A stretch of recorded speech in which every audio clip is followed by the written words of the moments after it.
beautiful thing right now. Rise and shine, it's a beautiful day. I'm alright.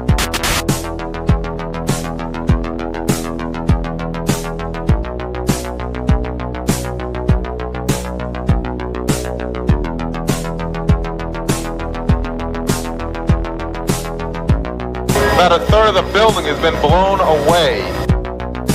This is the bridge to the white light.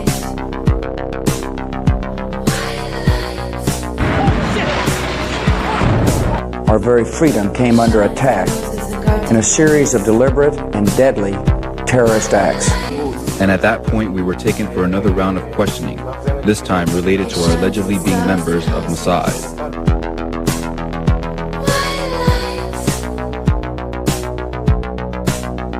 It's crazy evil.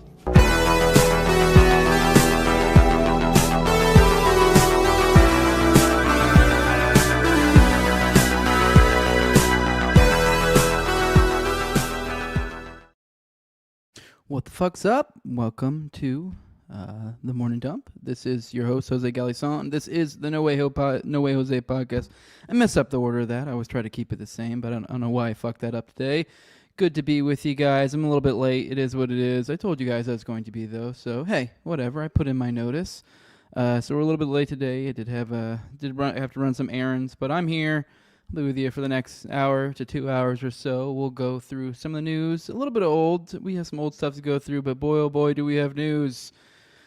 We have news indeed. It sure as fuck looks like we are at war. Good morning, everybody. Good morning, Wise Out. Good morning, Daz. Although it's evening for you, I guess. You must be one of those weirdos in a foreign time zone. Good morning, Fire Pixie. Good morning, everyone else joining us this morning. It's a pleasure to be with you all. Man, we have some stuff to go through. Let's just go ahead and just jump into the latest. I think that's probably maybe the best way to do this, considering this dropped right before, if I can fucking find it. Stupid, whatever. Let me do it this way. And then, fuck. Damn it, I had it up on my, here a second. I think I accidentally clicked away. There we go. Here, the latest. This is the absolute latest, and so it's a little bit kind of confusing trying to do like this daily show, and then also have these like really on the fly, like really just shit happening. So it's hard to keep track of where things stand. So this is the latest, but then obviously we're gonna back up from here in a second and kind of go into how we got here from yesterday, because it seems like we've flip-flopped on where the hell we are in this war many times. I think this latest tweet that I'm about to show you right now, though, kind of really seals the deal, I think. I mean, I guess technically there's still outs to be had here, but I think especially as we retrack through the courses of the events of yesterday, you'll see where I go, oh, they've done enough of that teasing, you know. They've slapped at the barn door enough before they got to go in. I think that's a foreplay reference right there. Maybe people don't get that, but point being is they've teased at the idea of we're in it. Maybe we're in it, maybe we're not. Maybe we are, maybe we aren't. We're going to. We are. We are. We are. I think we're. I don't know. There's not. It seems just almost silly at this point. It almost seems like we're being dumb. This game of like, are we at war or not? Because it's like. Certain points, like, yeah, we've funded him. He's bragged about it multiple times, funding him and, like, you know, basically having everything to do with it except literally doing it. But here's where we're at now. We have Donald Trump says we now have complete and total control over the skies of Iran. This is the latest. It was like, I think, like, what was this? Like 30 minutes before we started streaming. So this is Donald Trump over at Truth, but then obviously gets reposted over here on Twitter. It says we now have complete and total control of the skies over Iran. Key word there being we. Iran had good sky trackers and other defensive equipment and plenty of it, but it doesn't compare to American-made, conceived, and manufactured stuff. Nobody does it better than the good old USA. Now, I get it. Technically, that on its face, if you want to give it the most generous understanding, especially with not wanting to be involved in war, you could say this is just another example of him bragging about that they're using all our shit, you know, that it's our weaponry, our money, our everything.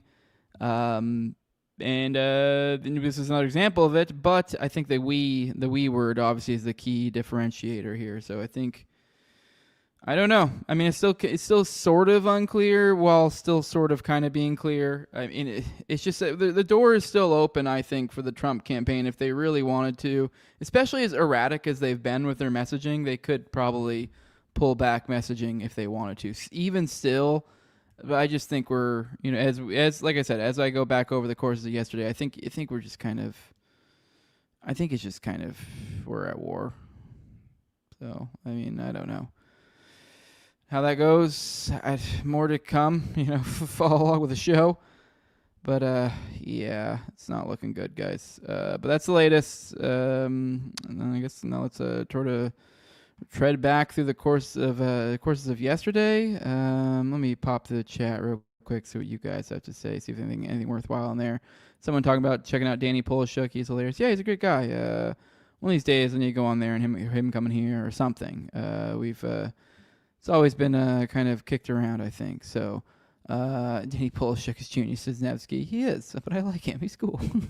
I don't know why. Yeah. But good morning, Nevsky. Melko says, ever since the Iranian president mysteriously died in that helicopter crash last year, I knew it would be war. Another deep state regime change for a war problem. I actually forgot all about that. Shit. I didn't even think about that. Good point. Damn. And then, what was it? When was this? I don't know how long Soleimani was before. I mean, Soleimani was the previous. I guess that was like a good 4 or 5 years ago at least. So that was probably about 5 years ago at least. Soleimani. So okay, I'm just thinking out loud. Nevsky says just got to make it known. Yeah, it's known. We know. All right, let's go through some stuff. I guess let's start here. This is kind of interesting. We got like and I think this is kind of what I think a lot of people maybe should focus on. I think if you, like me, are someone who kind of typically identifies with the rights, and not that I like voted or anything, but let's say you are a voter and you particularly identify with the right, especially. I don't know. I think this is, even if you aren't a voter or whatever, I think this is something you should take note of, the idea that there is a schism here. And I think it's kind of smart. As I've said before about how this is like psychic vampire shit, well, they've used up their load. They've used up all their loosh, I think, here. And I think you got to let them know that. That's the power we have here. They're going to go to war with Iran, it seems like. But my point I'm getting at here is don't let them ever fucking ever say again anything about a fucking mandate. Like, because it's like you just destroyed your mandate here. Which we'll get into the schism that is occurring here. So I don't know, like I said, the psychic vampire shit. They fucking, got that mandate. They got all that energy off of you guys. Fucking not you guys, obviously. I don't know of my audience, how much of you guys are the voting types. They take that psychic vampire energy shit. They redirected it for a war, but they overplayed their hand, I think. And now I think, I guess depending on how you look at it, it could be a good thing or a bad thing. But if anything domestic I think Trump really wanted to pursue is pretty much probably done for the most part. So we'll see how that goes going forward. But yeah, this is a shame. This whole thing is just so fucking stupid, and it's just complete waste. And yeah, this is I don't know, man. Well, I don't know. We'll get into it. We'll get into it more. I'm getting ahead of myself. It's just wild seeing this all unfold and just how fucking stupid this is. I mean, for the conservatives, to me, this is like just handing the ball right over to the left. So, I mean, best case scenario you get out of here is maybe Trump plays some crazy, overplays his hand shit, and somehow they do something to swap him out with J.D. Vance, which I've actually, that's been an idea I've had kicking around in the back of my head for a long time. Like, is Vance going to be this, like, because, I mean, the point of VPs is essentially to make you, at least especially with a dissident president, is to make you unassassinatable. But especially if you are someone who's, I don't know, read the tea leaves of the technocratic elite when it comes to people like J.D. Vance, you go, well, I don't know. Maybe that is kind of literally the point. Like, maybe not necessarily assassination, but it can be impeachment, all sorts of things. So it's like, he may not, and even if that isn't the case, at the very least, he kind of gets to be the successor, for the future, like MAGA, America First, whatever the fuck comes after this. Obviously, even though it'll be obviously likely pretty damaged by the end of this. Unless, like I said, they pull the old swapperoo and they somehow, maybe something dramatic does happen and MAGA completely abandons Trump and they swap him out for J.D. Vance somehow. But that's honestly, That's almost worse in a weird, fucked up way. I don't know. I don't know where we go from here because it is like, if you know the strings that are attached to JD Vance, that's a little bit scary too. So you're like, I don't know. What do we do here? But either way, it's almost as if it's borderline preferable at this point to let it go back to the lefties. You're like, well, whatever. At least then we'll get we'll go back to this like good, strong right wing that pushes back against the left. So I don't know. I think what we're seeing here really is the destruction of like probably a decade of like good work, in my opinion, on the right wing. Like the good things that have culminated out of the right wing in the past like decade or so, like whatever good things you could point to in MAGA from the past decade, I think after this, just gone. Just like a fart in the fucking wind. We get I know as gay as the libertarian sound every time they go, it's a pendulum swinging back and forth. Ooh, because everyone likes to always like lean on this whole right wing thing. No, I think it's kind of true. I think this really is going to.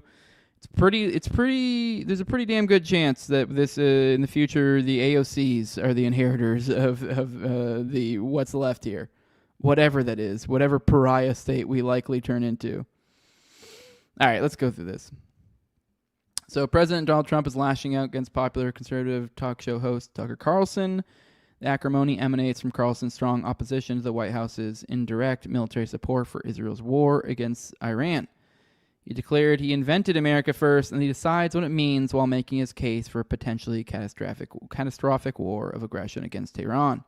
During his meeting with the UK's Prime Minister at the G7 summit on Monday, the president demeaned the influential pundit. I don't know what Carlson is saying. Let him go get a television network and say it so that people listen.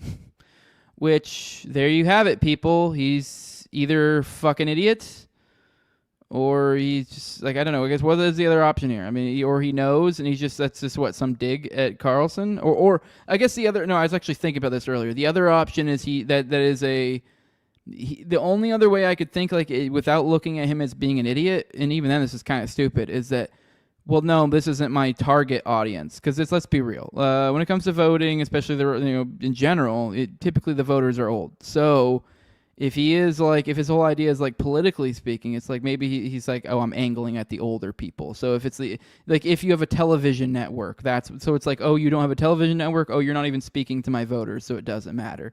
Either way, it's like, well, it's either short-sighted or stupid, because like if it's like, oh, it's not looking at my voters.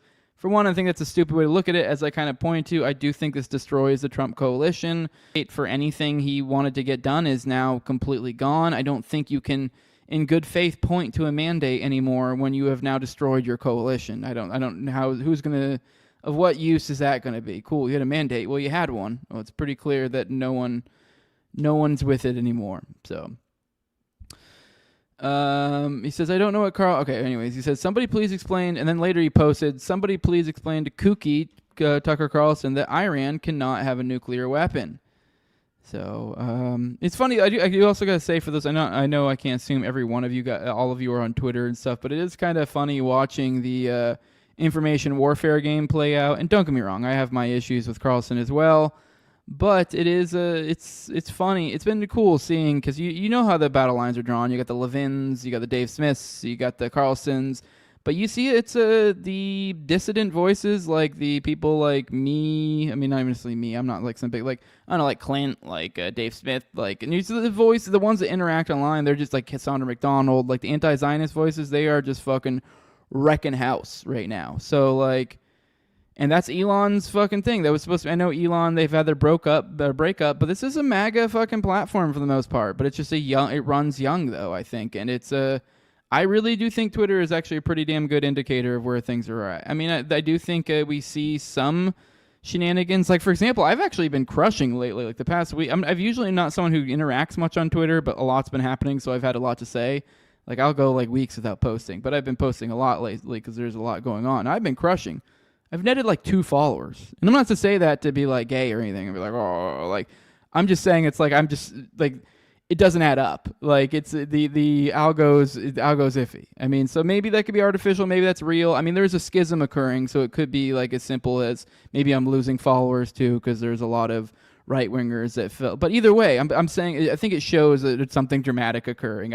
I think it shows at the very least, like that we're crushing despite either there being some sort of schism or despite algo suppression. So it's like, yeah, I mean, I don't know. I'm just saying, but point being is, if you look at the real stuff, it's clearly nothing but the donors and the elites class that want this shit. So, in an interview with Atlantic magazine this weekend, Trump was asked about Carlson's comments against the war. He responded, "Well, considering that I'm the one that developed American First, and considering that the term wasn't used until I came along, I think I'm the one that decides what it means. For those people who say they want peace, you can't say or have peace if Iran is a nuclear weapon. So for all of those wonderful people who don't want to do anything about Iran having a nuclear weapon, that's not peace." Trump has arguably entered the war by ordering U.S. forces to shoot down incoming missiles and drones amidst Iran counterattacks against Israel. He's threatened to join the war directly, even urging all residents to flee the capital in a Truth Social post on Monday night, which I guess we'll just go ahead and jump right to that. I don't think we need to read much more of this, but I did want to show you guys this, because this is the one. And so you guys are keeping track of I know there's been probably other truths or whatever the fuck they're called between these two, but I think of significant notes of one that I've been tracking, ones that were actually anything worthwhile, so far as meaningful differences of, positions or intensifications of positions or whatever. I'd say that these two, like the one I just showed you being the most recent, and this was the more recent one before this, which this one is wild and freaky. This is Trump again, obviously, the truth, on his fucking stupid little truth platform. He says, "Iran should have signed the quote-unquote deal I told them to sign." I don't know why he put it in quotes, but whatever. "What a shame and waste of human life. Simply stated, Iran cannot have a nuclear weapon. I said it over and over again." And this is where it gets really fucking freaky. It says, "Everyone should immediately evacuate Tehran." And then now we're getting into some weird territory. After it gets even weirder territory, I saw reports of China telling their people to evacuate from Tel Aviv, which is over in Israel, for those who are not as good at geography. Not that I'm not good either, so if anything, I'm reminding myself. And then we also saw Russia, I believe, saying the same. So we're seeing we're getting into really dodgy I feel weird even saying it, I think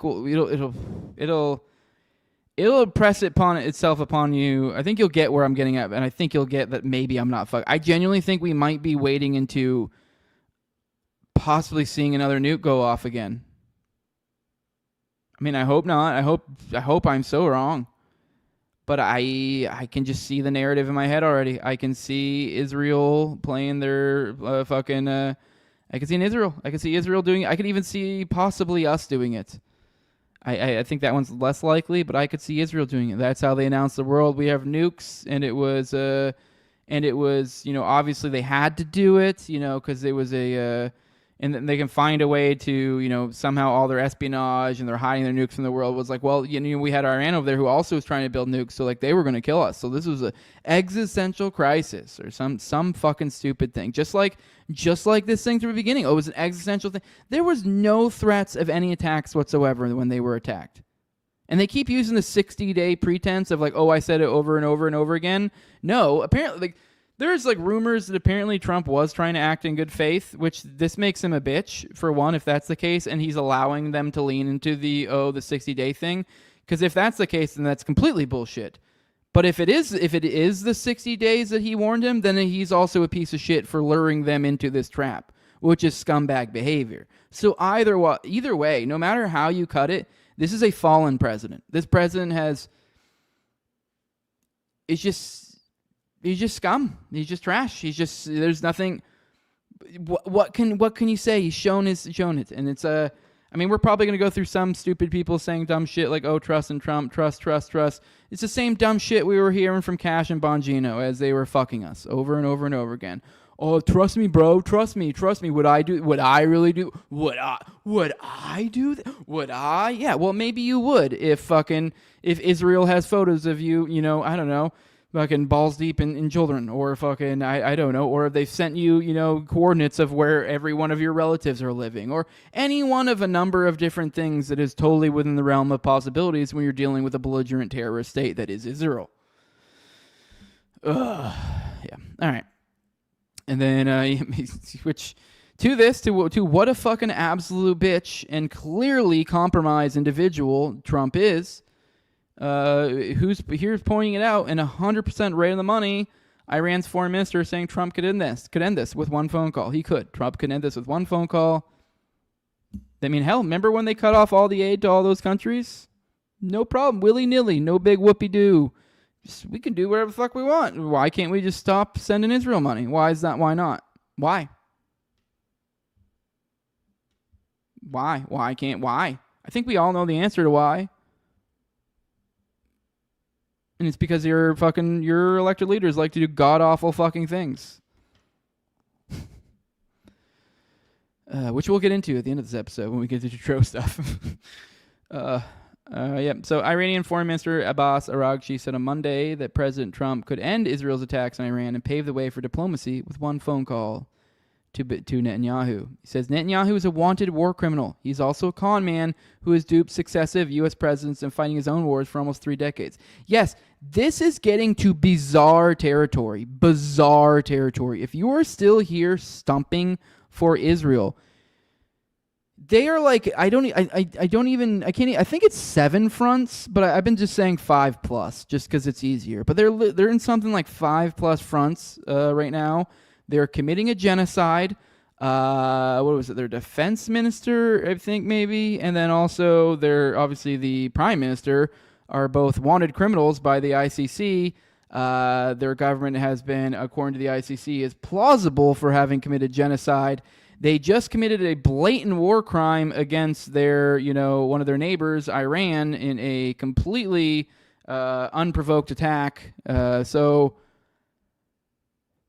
it's just ridiculous territory. This is what I'm saying. I know we are at a point where, the public support, there's a lot of the Western nations have kind of flip-flopped from this, they were kind of against Israel and the Gaza thing, but they're playing this game now where they're like, oh yeah, but we're against Iran. So they're playing it both ways. So now a lot of these Western leaders are, kind of coming into the fold in the Iran thing. It's like, yeah, okay, but I have a feeling that when these things fall apart, when the genocide thing, really starts to, history dust starts to settle, and we really see things, some of the Western states will have some bruises on their face and will look really bad and be worn for wear and maybe affect them.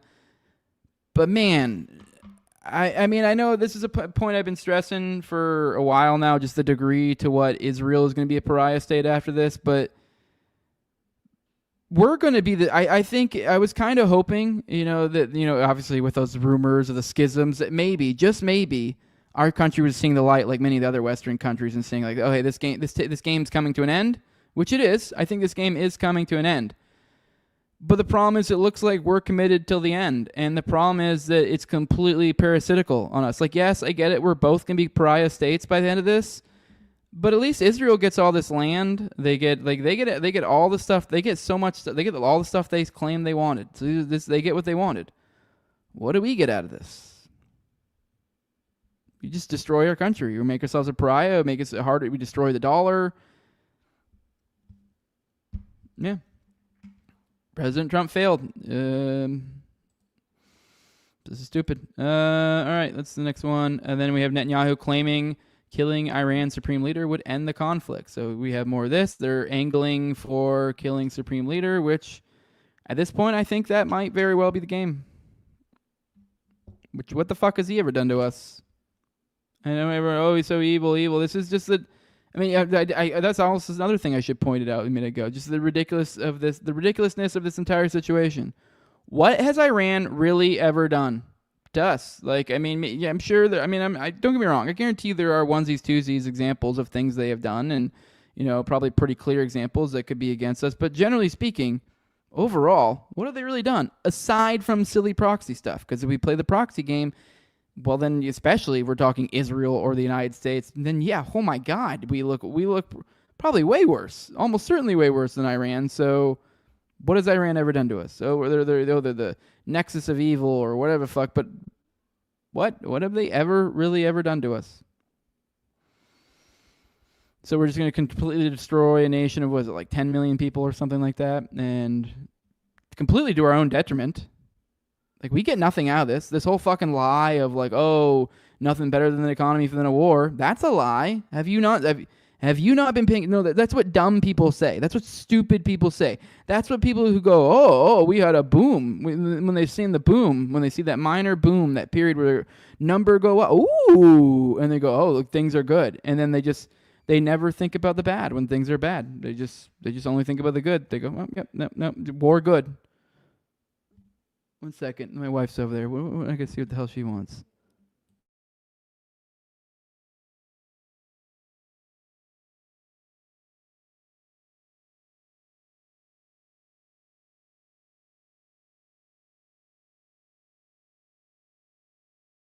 My wife started talking me into making her food because she woke up. I think she's still stoned. I brought her to dispensary before she had to go to bed for work tomorrow.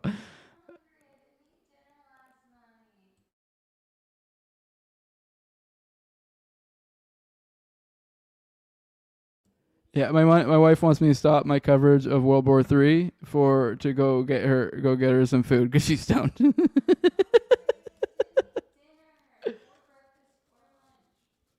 Whose fault is that? You're literally supposed to be asleep, but you went to bed like over an hour ago. Yeah, that's right, Nevsky, silly woman. She's been in bed. She's supposed to be dead asleep right now. I waited a good while to be sure. She didn't need nothing. I'm a good man. I'm a good husband. Go to bed, woman. All right, let's. All right, well, I'm gonna keep going. I don't know what she's doing. You might see my wife in the background looking for food. Hey, did you guys? Somebody's saying muting while his wife talks. Did you guys really not hear her at all? Okay. Someone says the hair is looking great. Yeah, see. Yeah, it is. See, you got a lot of people talk shit. A lot of people talk crap. I think it's really coming in. It looks nice. I think you guys can see what I'm going for. I think I'm going to be the next Ian Carroll now. So anyways, that was distracting. All right, where the hell were we? That was very distracting and rude of my wife. Yeah, okay, they're trying to kill the Supreme Leader. Back to our coverage of World War III. Sorry about that. All right, we talked about this a little bit yesterday. The U.S. sending a refueler aircraft. Let me make sure I'm off mute real quick. Yep, I am. Okay. Okay, see, I know I heard her some. See, it's proof. I have, at the very least, paid a woman to come over here and pretend to be my wife and talk from a distance to convince you guys that. So there you go.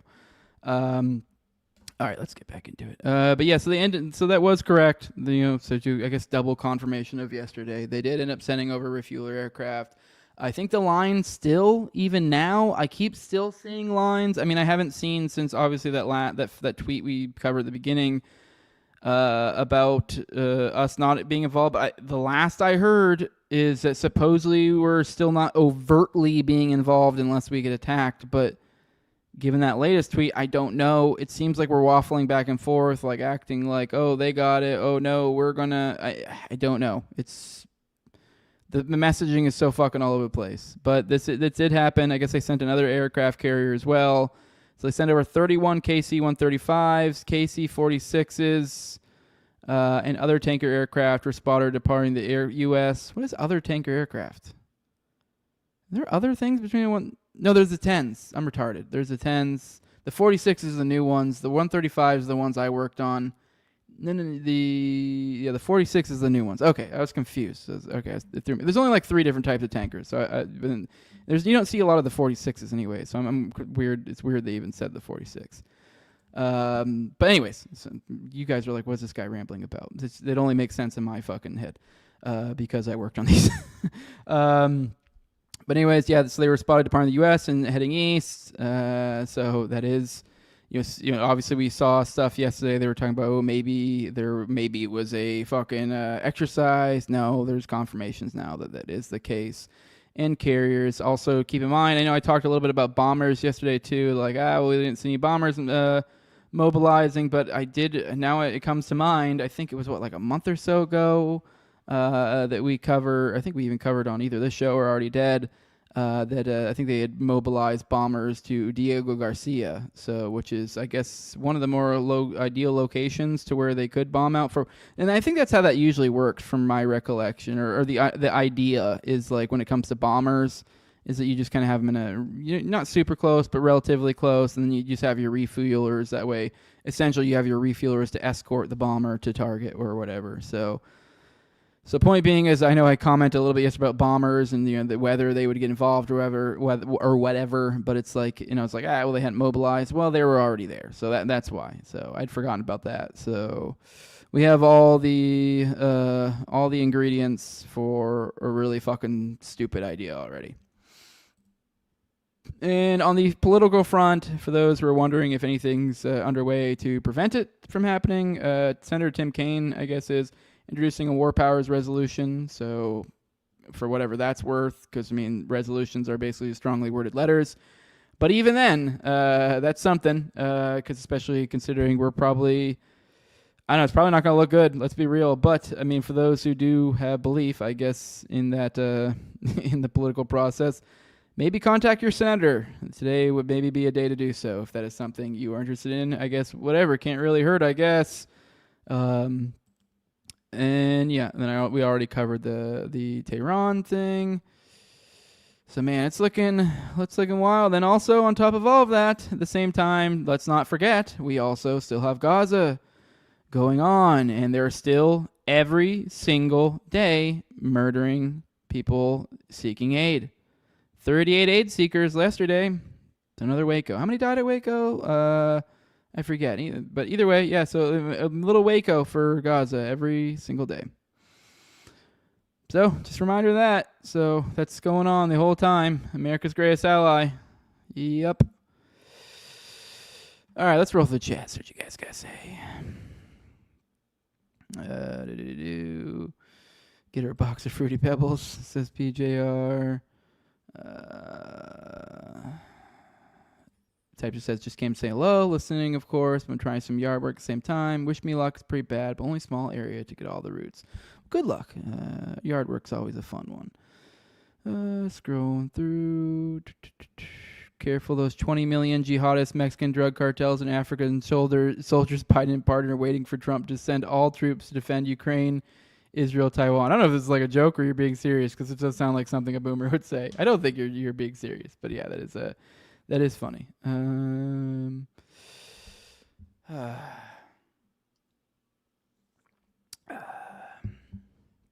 I'm late. Did he bring up that Israel is stopping us duels? Is stopping duel? Or I think he said stopping us, because I know you're a Jew, Robin. You dirty little Jew. I'm just kidding. I like Robin. She's cool. She is Jewish, though, I think. She said, I'm late. Did he bring up the Israel stopping dual U.S.-Israel citizens from leaving? I did not hear that. That's kind of wild, which is... that's something. That tells you something. Because watch, I don't know if... I haven't really seen many people running with this shit already, but I wouldn't be surprised if we see lots of, especially with the attacks in Israel, if we see, oh, look at this many Americans dead, this many Americans dead. And it's like, no, they're not. Like...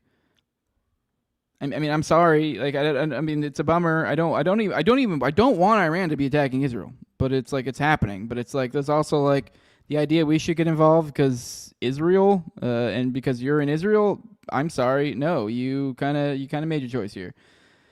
By the way, I see the internet's doing the little low signal thing, so I hope it's not too bad. I'll be mindful of that if I play any videos here soon.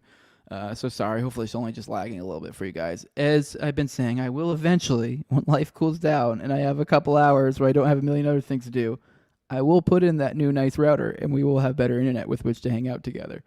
So let's scroll through. Any organization not right-wing will become left-wing or whatever the quote is. Yeah, that was what was coming to my mind earlier when I had that little bit of that little rant when I was trying to think like, I don't know. I think this whole like, oh, the whole everything not right-wing will become whatever. I'm like, sure, yeah. I mean, it kind of relies very much on this like no true Scotsman fallacy, essentially. Like, okay, but what's right-wing? Whatever I say is right-wing? Like, okay, exactly. So like, but like in a more realistic sense of what we colloquially see as right and left, I think the whole like the pendulum theory seems to be holding somewhat strong. Although I've heard another theory that's kind of like almost like a cyclical, but it goes up. So it gets like the problems get better. So it gets better over time in a certain sense, but it's still very cyclical. So you keep coming back to the same issues. I don't know, but anyways, yeah. So that is I do think that I think that quote's kind of dumb. I always thought that quote was kind of just meh. I think it had like a point to it, but it just, yeah. So let's keep scrolling through. Internet's fine on my end. Good. I just saw that it showed the little thing where it looked like it was low. So, due to the move of the Overton window, most things are left. Yeah, but that's what I'm saying. Like the whole that I forget what law that's called, but yeah, it just relies on you having like the monopoly on defining what it is. So you're like, okay, whatever, very convenient. All right, let's get back into some of the stuff. Let's get into this. This is from Ben Swan. He commented on one. I guess this was 20 hours ago. So. I don't know, around noonish yesterday, basically. So at that point, what we were saying is that he's informed multiple allies in the Middle East that we will not get involved unless they target us. And so, which comes back to keep an eye on false flags. Ben Swan saying this opens the door, but a false flag, but it's a good sign. So if you read between the lines, Donald Trump seems to be trying to resolve this war before it continues. The deep state isn't a small thing. Its tentacles reach everywhere. I hope Trump will stand strong and end the wars. Unfortunately, I think Ben is very wrong on this, but he did nail it on the false flags, as I've been trying to drive that point over and over again. If you have Trump saying loudly and proudly, hey, I can't do this, we're not doing this unless you attack us, well, it's like, shit, some shit might happen. So, I mean, I know he hasn't overtly said anything, but I don't know. The messaging here seems like, the more and more I see his messaging, it seems like a man who's just trying to find a way to get to a certain end result. The end result being probably being involved literally overtly being involved in the war with Israel. But while trying to somehow navigate these waters and get there in a, convincing and non-shitty way to try to save face as much as possible. So it almost seems like this guy currently is just kind of almost like, where's the false flag? I was told the false flag was supposed to happen like 12 hours ago. I look really, really stupid. Where the fuck is the false flag? Give me a fucking false flag already. I need a fucking I can't work with this. I need a false flag. Give me a false flag. Like, that's what it feels like. Right now he feels like he looks really fucking stupid, and he's sitting around waiting as if something's going to happen, and then he's go, oh, thank God. Oh, thank God. Now I won't look so fucking stupid. That's what it looks like to me. That's my read of it. I don't know. As I said yesterday, and I think even the day before, we are in peak false flag territory. Believe nothing. So, and then if you want to hear what Fox News is having said, even some of the people you would think would be maybe some of the better ones, here's Greg Gutfeld, and let's see what this fucking dork has to say. No, they give me a second. I see the audio's out. Give me a second. Stupid fucking StreamYard every time. All right, give me a second. Let me get that. I gotta fix it. Here we go. Let's see what Greg Gutfeld has to say about all this. This is a tough one. Is Trump's actions a violation of the Trump doctrine, which is America first? I think that's the debate that's kind of raging among the right. But you elected Trump because you trust him. Yep. He's been consistent on everything. Pretty much everything here and there. He's directionally consistent. I don't remember him being for any wars. He was outspoken about most of them. So I think to say, oh, now he's a neocon is unfair. He wouldn't do this unless he thought it had to be done. So you kind of have to give him the benefit of the doubt, which you cannot do with Iran. Iran is like the T-1000. In the second Terminator movie. This is the shit I'm talking about. This is stupid. Every single time you hear any right-winger, and even it goes so far as someone like Greg Gutfeld, which I don't watch Fox News, but I know I always hear, but it's always people go, oh, Greg, oh, he's one of the good ones. He's one of the great ones. He's one of the better ones. Oh, he's so good. It's like, oh, look how good his show's doing, and that's because he's one of the more like more libertarian, dissident, whatever, anti-war, whatever the fuck you want to call it, voices. He's one of them. Like, he was kind of like people would almost seem like kind of similar vein of Tucker Carlson, obviously very different, but, that sort of thing. And even still, this stupid fucking boogeyman bullshit when it comes to Iran. knock down its nuclear capabilities, and it reconstitute itself.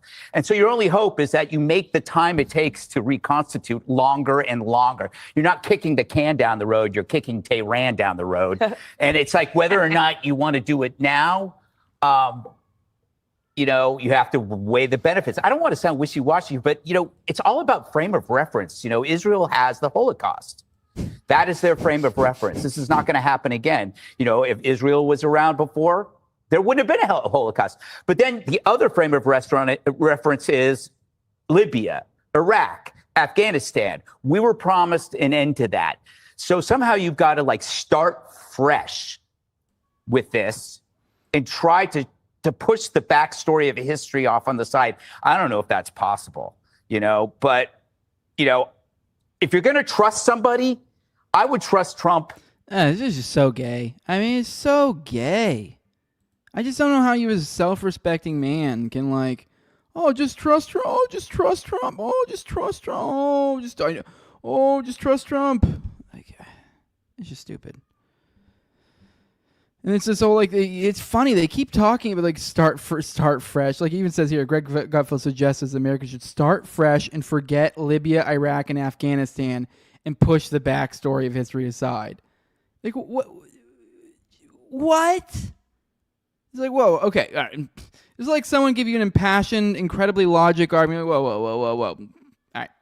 You got all this logic, these great arguments, but let's just take all that. These historical examples that which you could use to kind of get at what you mean here. Provide a logical example of why maybe one should let's just take all that and we'll just push it to the side. Oh yeah, okay, sure. Yeah, if we push it all aside, you go, okay. All right, yeah, cool. If we just forget about things, what the fuck? If we forget about it, let's just put that aside. It's I don't know, let's just say I fucking go out and kill fucking 20 people, and then you're whoa. I think we should start fresh and put the backstory of history aside. Okay, maybe that's a bad example. It's obviously the point is to since people are using these examples as oh, here's this example of this being going wrong, that example, okay, I get it. You have I don't know, countless examples of when these sort of interventions into other countries, things and interacting violently. I know we have all these examples over and over and over again of how this is incredibly foolish, but let's just put that all aside.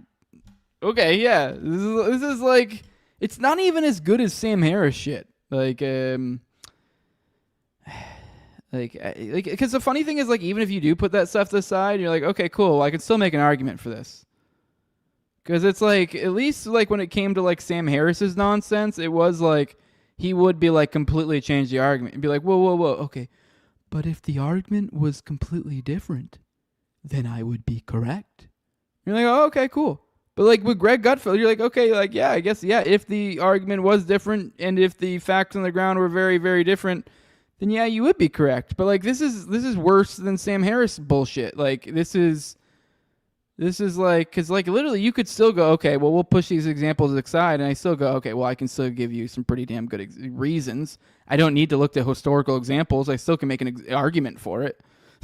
It's whereas at least Sam Harris's arguments were more on the, I don't know, utility of a vaccine or something like that, where you're okay, yeah, if the facts were very different, then yes, perhaps you would be correct. Whereas Greg Gutfeld's just oh, throw out historical examples. It's well, I don't need historical examples to show that you're fucking stupid.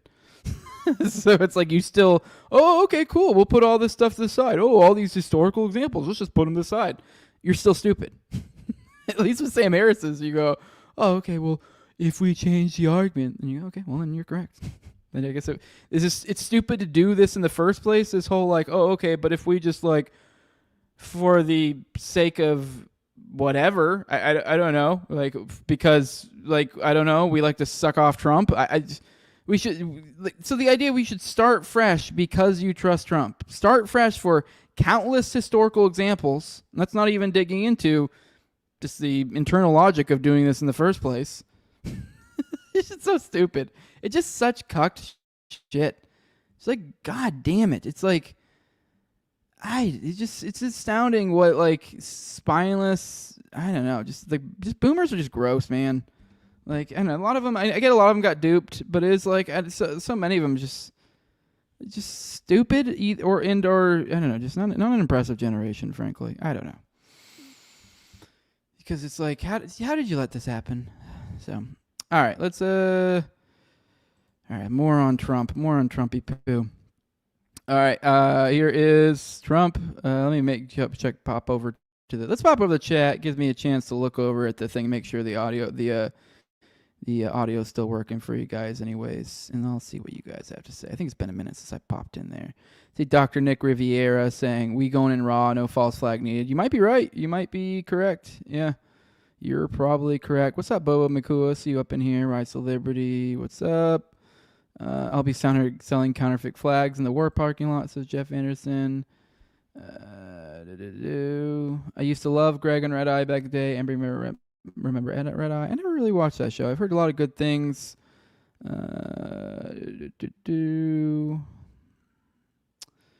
Meant to say that Israel is like the T-1000 and we elected Trump because we had no other option. Okay.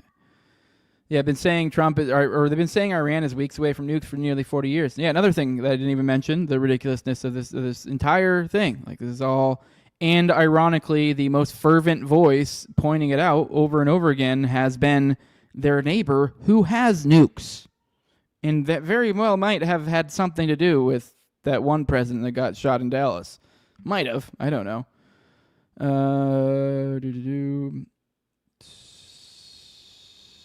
Tulsi said they are not pursuing nuclear wars and haven't since 2003. So why would Trump be changed his mind unless he's manipulated or this was always part of the plan? Oh, well, it's funny you bring that up.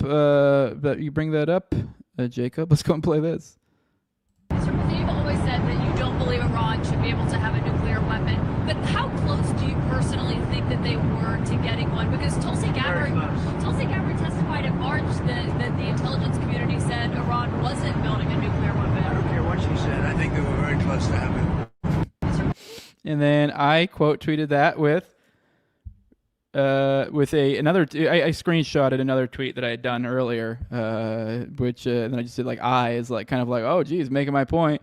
And I go, really looking like Trump definitely, probably, maybe fucked a bunch of kids. And I put allegedly. Yeah. So, which that tweet did do gangbusters. It's over like 1,500 now. So, yeah, I think that's kind of what I'm getting at. We're like, yeah, people are onto it. People see what's going on here. People are perplexed. They go, this is weird. This is not the Trump we were told. People are seeing this and people are going, what is going on? We see Elon not long ago saying, oh, he's on the list. Maybe Elon was onto something. Even if he, I don't know, man. This is just how do you end up here without something? Either you're scared, like this could be. I know everyone likes to go, oh, what a Billy badass, because the whole assassination thing. It's like maybe that fucking terrified him. I know he had that cool moment, fist up, whatever. But I don't know, it's just could be the moment. But then I don't know. Once you sit there and sit on it, you go, holy fuck, like. Because I don't know, I feel like me, like, especially the moment, like, especially because I play a lot of sports and stuff, I could just see, like, that switch turning on and me being like, let's fucking go. Like, I'm ready to fucking fight. Like, we're in a fight or flight. Like, you're like, yeah. So I can understand that, like, woo. And then, like, even some of the toughest men, then once you sit down and you think about it and you go, holy shit. He's trying to fucking murder me. And you're like, because you're like, then you just have that moment to sit in, let that realization sit in, and then they go, oh shit, and then that's gonna sit in your brain. I don't know. I mean, there's many ways this, because I mean that's also. I just want to point out because I've seen a lot of right wingers, pointing out like, oh, all these people turning on him, and they forget like how brave he was when he got shot at Butler and blah blah blah, and like, yeah, maybe he was, maybe it was fake. I don't fucking know. I mean, I've said before. I mean, it's kind of one of these things. I mean, this is kind of the perfect little narrative thing. So I'm not saying it is fake. So just still be completely open to the idea of it. I mean, weirder things have happened. I mean, I always bring up the RFK example of how they had Sirhan come in one way, bang, bang, bang, bang, bang, and then directly into where it would have been the line of fire, the bodyguard, was his name like Caesar or something? I forget his name.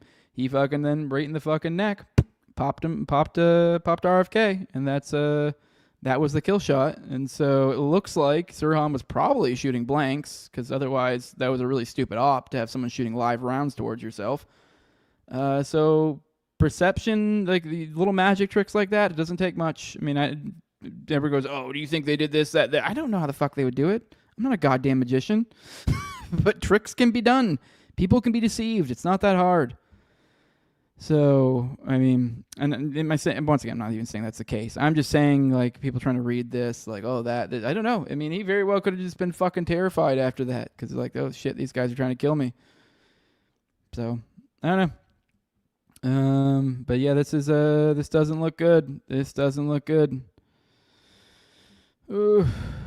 All right, and then it continues to not look good. So on the nuke side of things, where I'm like, oh my god, what the fuck? Here's Sagar and Jetty, who shared this tweet. Said U.S. Ambassador to Israel Mike Huckabee, in a text to Trump, likens his possible decision on Iran to Harry Truman's decision to drop the atomic bomb on Japan. Which, freaky. So this is, Trump shared this on Truth, and this was oh, what a wonderful message I received from Huckabee type deal. I don't know if he left a caption or anything. All we see is the message from Huckabee. See, Mr. President, God spared you in Butler, Pennsylvania, to be the most consequential president in a century, maybe ever. Decisions on your shoulders I would not want to be made by anyone else. You have many voices speaking to you, sir, but there is only one voice that matters. His voice. I am your appointed servant in this land, and I am available for you, but I do not try to get in your presence often because I trust your instincts. No president in my lifetime has been in a position like yours, not since Truman in 1945. I don't reach out to persuade you, only to encourage you. I believe you will hear from heaven, and that voice is far more important than mine or anyone else's. You sent me to Israel to be your eyes, ears, and voice, and to make sure our flag flies above our embassy. My job is to be the last one to leave. I will not abandon this post. Our flag will not come down. You did not seek this moment. This moment sought you. It is my honor to serve you. Mike Huckabee. Oh, salute, sir. Now I will wipe the cum off my face. Oh. This is super gay, but it is, oh my God, especially if you are someone eating this up. Really, no matter how you look at it, it's freaky. Oh, she's ordered food. That's how stoned she was and persistent. I just said food. Okay. Anyways, either way, this is gross, because I don't really know what way to look at this without this being super. Just either he's trying to manipulate the president, and he either believes this and like, oh my God, holy shit. Or he doesn't believe it, and he's trying to manipulate Trump or the people. And then you have at the level of Trump, either Trump believes it, and oh my God, holy shit. And then so there's Mike Huckabee trying to. It's just either way. This is just weird and gross, and I don't like it. But obviously the language about Truman is where you go, oh shit, 1945. So you're like, dude, what the fuck is going on here? What are you guys driving at? What is going on? Like, we see all the pushes. Like, more on this. Look here. This is, here we go. This is from Israel. The IDF says, if we don't stop them, you're next. Look at this. Oh, shit. The audio again. God damn it. Stupid fucking piece of shit. All right, give me a second. Let me fix that. I will fix it. Give me a minute. God, I hate this. So stupid. All right. 1 second. Stop sharing. I hate StreamYard so much. I hate it.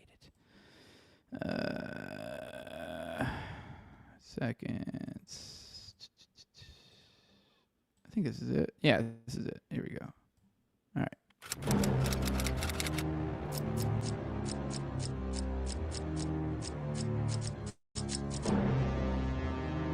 What if your biggest enemy had a plan named and aimed at your annihilation? Israel doesn't have to imagine. Iran has a plan based around their existing ballistic missile capabilities and their accelerating process to obtain nuclear bombs. A plan that will threaten millions of innocent civilians, and a plan that doesn't stop with us, because their next plan will be...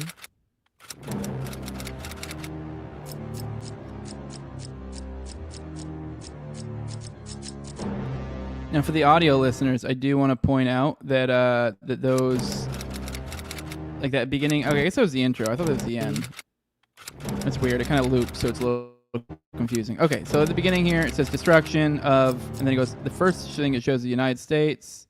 So you can see your destruction of, why did it not show? Whatever, it showed the United States first, and it totally showed, one second, I swear it showed United States, China, and those are the first two. I mean, then it showed a bunch of other ones.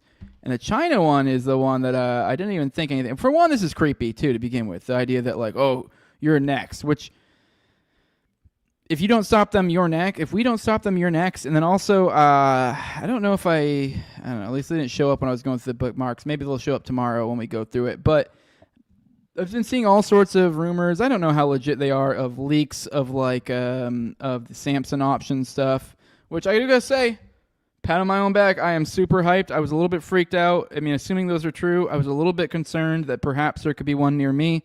There's not. I think it was like New York, Washington. I want to say there was like one other place. I was a little bit concerned because here in like Tampa area is actually would be a pretty good, like, I'm not that I'm making any suggestions to anyone out there like Israel, but they do, like, so far as like military wise, that's like where SOCOM is. It's also where, so that's a Spec Ops one. It's where CENTCOM is too, and then Central Command, and then some other command. So there's like 3 fucking commands there, which is big for those who understand how the hierarchy of military systems. So yeah, big shit. So I've always been like concerned that perhaps we could be on something, like, I'm always like, fuck, I might be screwed if we ever get nuked. Well, that makes me feel better that we're not on Israel's list. But there are definitely some other places of ours that are. But either way, obviously, what I was getting at is that there's been these leaks of supposed, was it the Samson documents, or the Samson option is what it's called. The idea that I don't know how legit this is. Like I said, I think it's in my bookmarks. I'll try to find this for you guys tomorrow. Maybe that'll be a good little side dig for us looking into Operation or Samson option. But essentially, the idea is if they ever are threatened, if they're ever genuinely concerned they will fall, is that their nuclear option goes into play. And essentially, that's where they bomb the fuck out of everyone. Like, if we go down, you all go down, which, for those, why it's called the Samson option. If you know the biblical story of Samson, at the end, I think he was caught by his enemies, and I think he asked the Lord for one last, use of strength. And I believe it was like, you guys ever seen, like, was it a Hunchback of Notre Dame, where he has that, like, dope-ass scene at the end where he's, like, fucking chained up on the fucking, on the pillars of the cathedral or whatever, and then he just fucking, oh, fuck yeah, and then just, like, friggin' flexes it all off. Like, that's basically what Samson does, and he, like, destroys the entire temple, and then, like, I don't know, I think maybe he kills someone, I forget the specifics, but essentially he, like, kills a shitload of, like, I think it was, like, Philistines or something, and himself, so essentially it was, like, kind of took out a shitload of people with him, with, like, a really dope-ass, like, kind of, end-of-life strength boost, and that's what they're referring to with that. But I do think it's particularly interesting, and someone caught on to this. This is Hotstar, who is actually the writer of the phenomenal book, The Eye of the Chicken Hawk. I highly recommend it. So you can follow him on Twitter at @the_Hotstar. But he is his perceptive eye noticed, well, actually not his perceptive eye, but the post here that actually in question that we're looking at shows. So someone goes, what? Because it says the second one is China. So, like, of all the different countries, which I think is like Canada and other more ones that made more sense after that, but China, you're like, what? Why would China be the second one you put on there? Like, what are you trying to say? And then Hotstar says, given China is actively supplying Iran with military equipment and have publicly denounced the Israeli attack on Iran, Israel have now literally threatened China with destruction. It is not veiled. There is no interpretation in which China would ever destroy, or in which Iran would ever destroy China, their current ally, which is true. So it is like, what is going on here? This is another element to throw in here to where you're like, I don't know what things are being said behind the scenes, but it's like there is some of the implications out there are seeming nuclear, and they're freaking me out a little bit. Like, I don't know where we're going, but we are in weird, uncharted territory, or at least only charted once is unfortunately what it might be, what we're looking at. I don't know. It's very weird stuff. I'm getting these, like, just these things, these little patterns that I'm noticing. I'm like, what the fuck is going on here? And it's hopefully I'm wrong. Hopefully I'm wrong. But I think to kind of illustrate this divide a little bit further, here we have Charlie Kirk. Let's hear what he has to say. I haven't watched this yet, but he is, he's been signaling. I've seen tweets and stuff where he's kind of been like, hey, seeming to be, kind of the standard, I guess you could say the Matt Walsh probably take of like, we shouldn't be funding this type of, we don't need more, regime change wars. So like even up to, this is where the line goes up to, I think Charlie Kirk. So I know I make fun of him a lot, say he's a little bit of a cuck when it comes to Israel and some other like Trump stuff. But I mean, obviously I haven't completely seen his statement on this yet, so I'll hold off a little bit, but so far I got to say props. So I just kind of want to point out this seems to be where the conservative battle line is at right here. So let's go and play this. Take out the mullahs, knock them out. You got John Bolton who's getting a little excited. Let me translate for you right now. He writes in the Wall Street Journal, and you guys know I'm pro-Israel. I don't think I need to prove that any further. I have the scars to prove that I'm pro-Israel from all the campus events. Iran's ayatollahs are weaker than ever. Let me tell you what John Bolton is really saying here. He's basically saying that we should go for the throat and we need to execute regime change. That is what John Bolton is saying in neocon speak, in so many words. But did you know that we only have a problem in Iran at the scale and the magnitude that we currently have because we involved ourselves in regime change? America has a long history of regime change with Iran. Historically, Iran was then called Persia way back in the 1930s, 40s, and 50s. It was ruled by a Shah, an absolute monarch. During World War II, the British and the Soviets invaded Iran because they were worried that it would ally with Hitler. They deposed the ruling Shah, throwing the country into turmoil. The Shah's son took power, but then he was overthrown too. Iran came under the rule of a prime minister who had a lot of popular support. But to be honest, he was kind of a communist. He wanted to nationalize the oil. His name was Mossadegh. He was not a great guy. He basically tried to make himself a dictator. He tilted towards the Soviet Union, and he was hostile to American economic interests. So our leaders got in their heads that they should overthrow him. So they said, this guy is bad. How could anything get worse than Mossadegh? But he was largely secular. He was not Islamic. So we, in our American mind, said, this guy is terrible. He's a communist. Take him out. What could be worse than Mossadegh? So we did. And by the way, our government lied about it for years. The CIA and MI6 assisted the Iranian military in overthrowing Mossadegh. They lied about it, and finally declassified files showed that, no, we were involved and we got rid of the democratically elected, somewhat communistic Mossadegh, interfering with the self-determination of the Iranian people.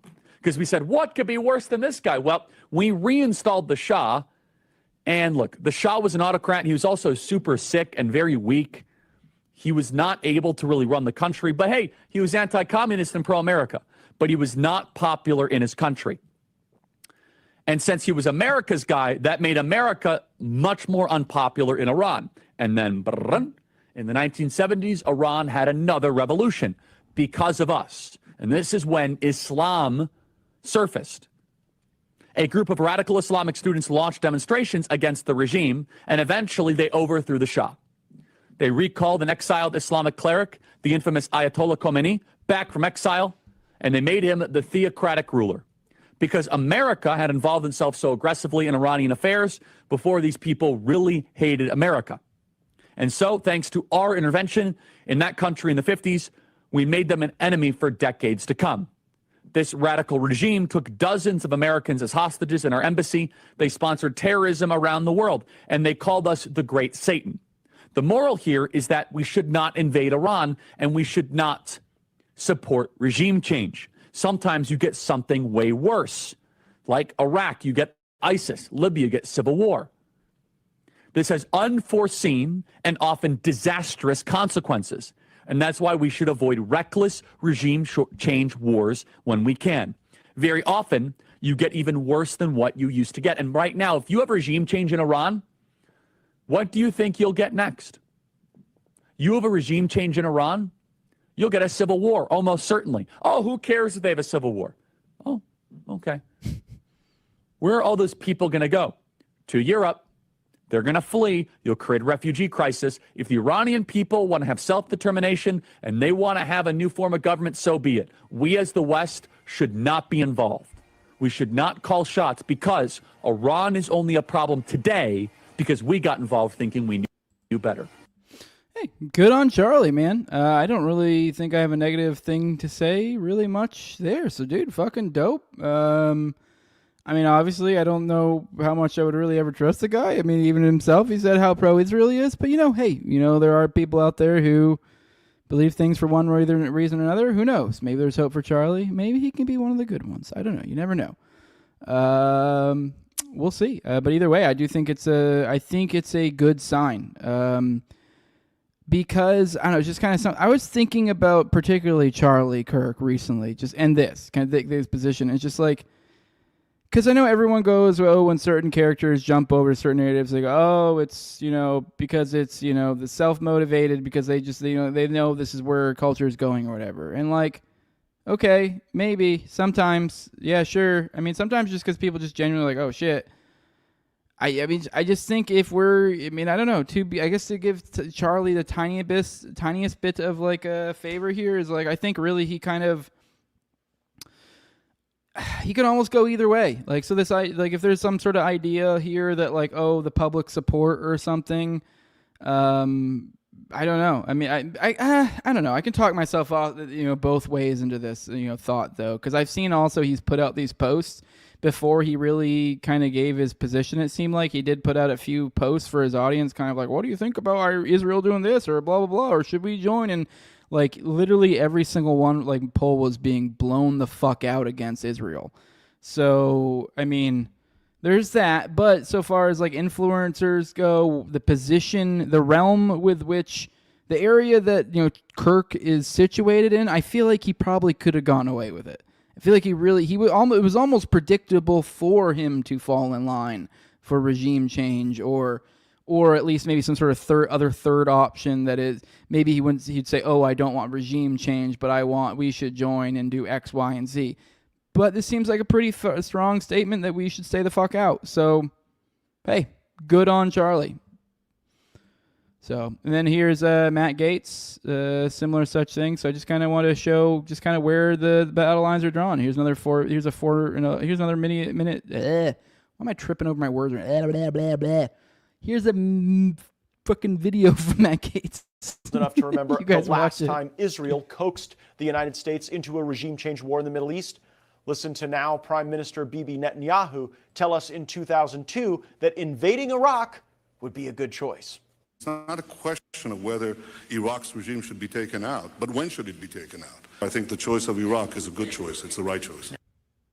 No, actually, it was a terrible decision to invade Iraq. A terrible decision, and history doesn't exactly vindicate Netanyahu's claims by comparison.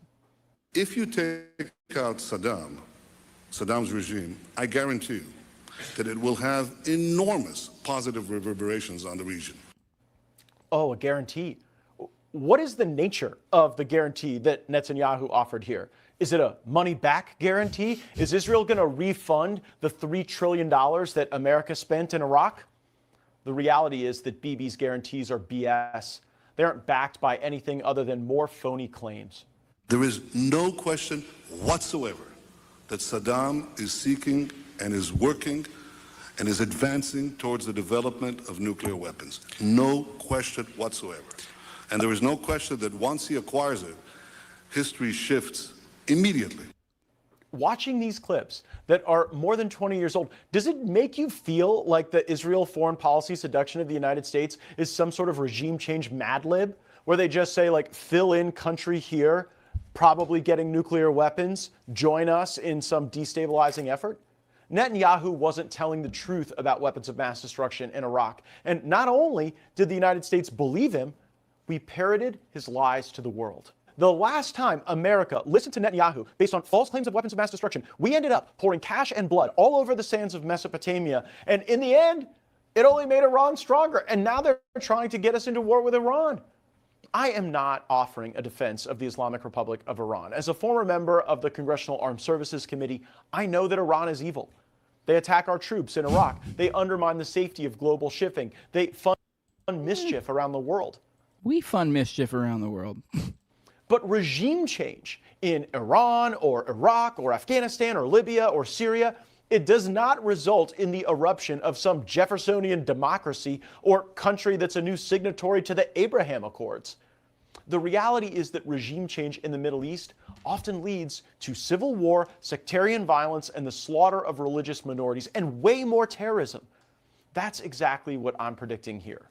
Israel is pursuing regime change in Iran. That is the true goal of this campaign. They're already saying as much. Just check out this Reuters report where Israel freely acknowledges that regime change is on the table.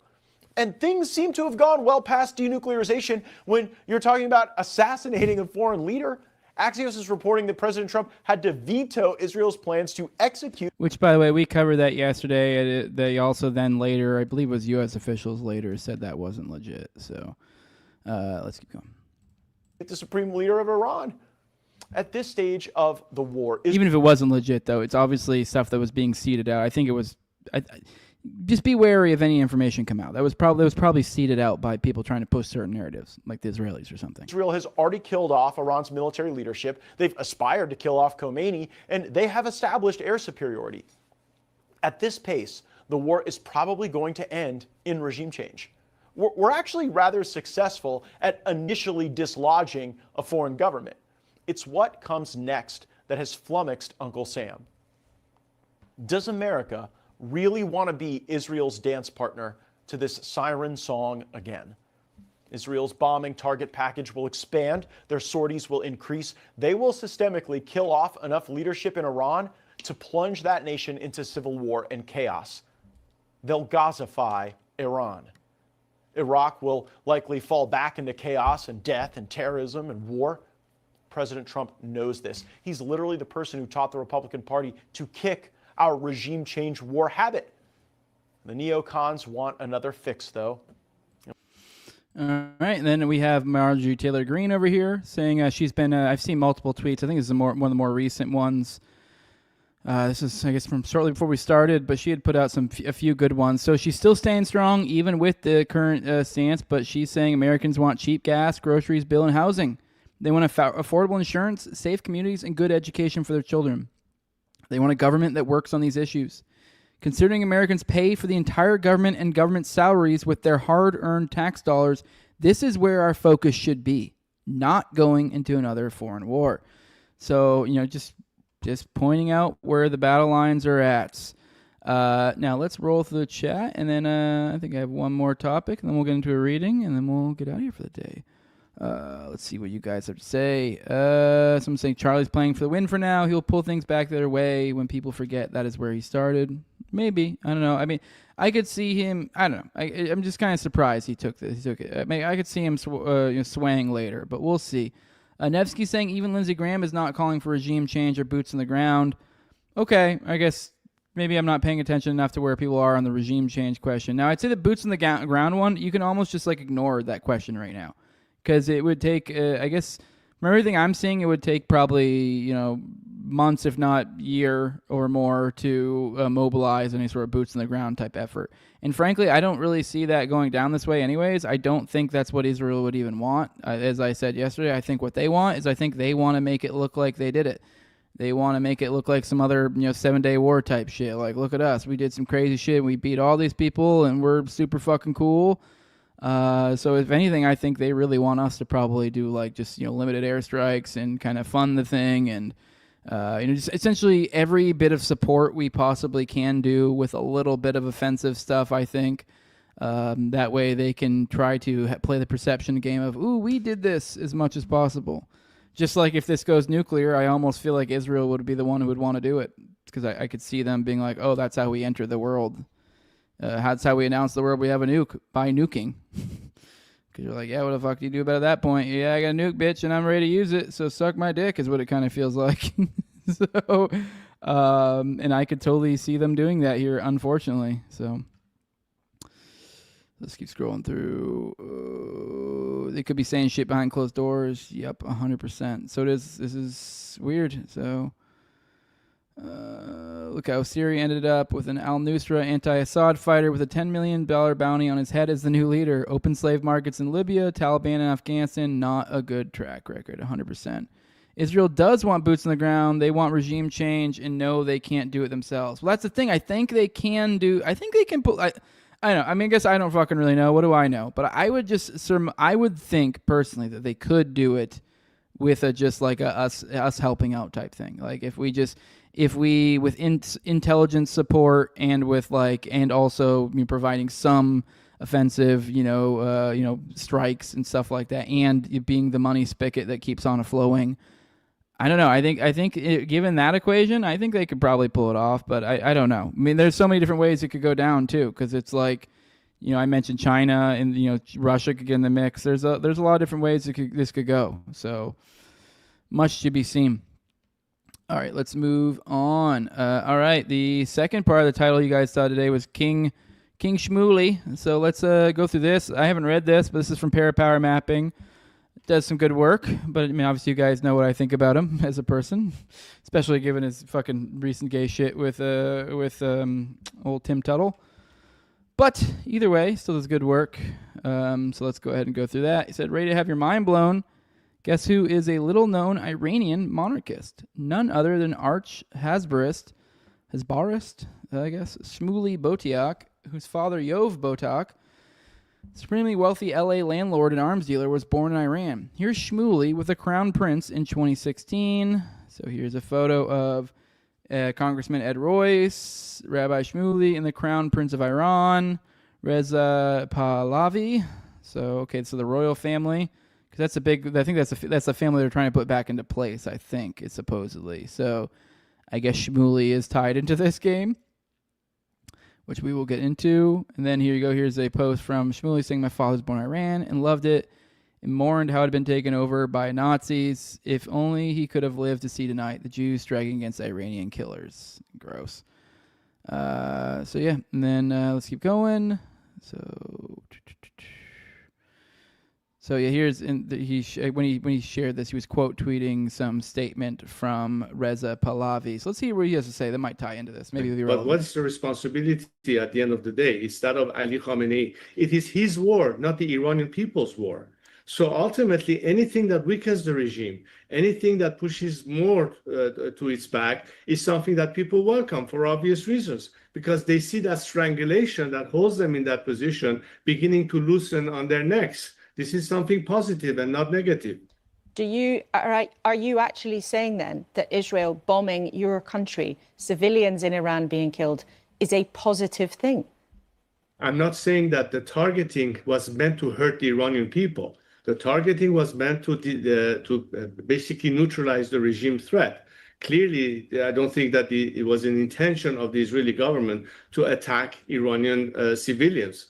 What do you think then will happen next to the regime? You say people have been in the streets calling for them to be overturned. What will happen next? Well, as I said, I think as a result of the regime being decapitated and weakened more than ever, it's an opportunity for the Iranian people to finally liberate themselves, provided, of course, that this time the world doesn't sit idle and demonstrate vividly that beyond just imposing sanctions or what have you, they're prepared to take the next step of giving the Iranian people a sense of support for their fight for democracy and freedom. This has always been the expectation of the Iranian people, and I think the world now has an opportunity to see that through. All right, so this guy's clearly in the bag for Israel. So this is the guy that he stands to maybe take the place, possibly. At least he probably thinks that could be the case. I don't know if that's how that plays out. Obviously, we've kind of implied how regime changes work. Best laid plans type deal. I don't know. So he has stuff to gain here, but interesting. Apparently, there's some. We're going to kind of track the connections here. So on the red carpet of the Champions of Jewish Values Gala, co-hosted by Mega Group member Michael Steinhardt and top Zionist philanthropists, the Adelsons, Shmuley gave the keynote, while another awardees beside Crown Prince Pahlavi included Pam Anderson, DNI, Tulsi Gabbard. Okay. So here's photos of these guys. Okay, I don't know what we're supposed to do with this. I'm going to read this. So there's some excerpts from something. But for all his reluctance to fight or revel in the glory of combat, the Israel warrior will not shirk from a battle that is imposed on him. He will fight back. Jewels will not glorify martyrdom. They will not walk into gas chambers. In a gallery of stars, it is difficult to single out one for special recognition. But His Royal Highness Crown Prince Reza Pahlavi is unique. The son of the late Shah of Iran, Pahlavi was only 17 when his father was overthrown by the radical Islamists who now rule Iran with an iron fist. His fate may have been different if he were not training abroad for the Air Force when the revolution occurred. Since then, Pahlavi has worked tirelessly from exile on behalf of his people, seeking support from world leaders to return Iran to its people and grant them the freedom, democracy, and human rights they've been denied since 1979. For his unceasing commitment to these principles, he received his year's Champion of Human Rights Award. Okay, so he was awarded this, and they were at it. So okay, that his a little tweet there was a little bit confusingly worded. All right, geez. More here. Another brilliant writer, Bret Stephens, a Pulitzer Prize-winning columnist for the Wall Street Journal, was honored with a Champion of Israel Award. In a typically erudite thank you speech, Stephens talked about the importance of maintaining journalistic standards, something too many of his colleagues fail to do when reporting the Middle East. Stephens articulately explains Israel's difficult neighborhood and does not just rebut the ignorant critics of Israel. He also extols its too often overlooked virtues. He said that his positions on Israel are not a result of any bias, but a commitment to following the facts wherever they lead, and inevitably the conclusion is that Israel is being portrayed inaccurately and unfairly by many of its colleagues. We could think of no more deserving recipient of the Champion of Liberty Award than California.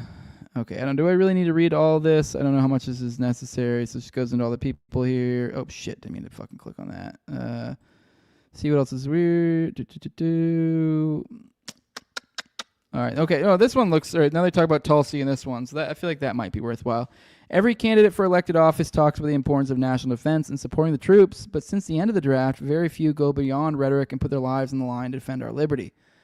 Okay, so we're getting these Heroes for Israel awards or whatever, I guess is what the implication here. And so the cast of characters here, and I'm assuming Shmuley is already also here and handing out things. So, okay. So Tulsi Gabbard is one of the first two female combat veterans to ever serve in the U.S. Congress, but she took an unusual route into the military. She first ran for office and was elected to the Hawaii State Legislature when she was just 21, being the youngest person ever elected in the state. A year later, she joined the Hawaii Army National Guard. In 2004, she volunteered to deploy with her fellow soldiers, becoming the first state official to voluntarily step down from public office to serve in a war zone. She served 2 tours of duty in the Middle East and continues her service as a major in the Army National Guard. At the end of her tour in Iraq, she was awarded the Meritorious Service Medal. Not content with her already extraordinary accomplishments, Tulsi entered the Accelerated Officer Candidate School, where she was the first woman to finish as a distinguished honor graduate, and she commissioned as a second lieutenant. She's still committed to service. She became the military police platoon leader in the Hawaii Army National Guard. In 2012, Tulsi was elected to ever serve in Congress and immediately earned the respect of her fellow Democrats. In fact, days before or after being sworn into her first term in Congress, Tulsi was selected to serve as vice chair of the DNC. Now in her second term in Congress, she serves in the House Armed Services Committee and House Foreign Affairs Committee, where she is a strong advocate for national defense and for veterans.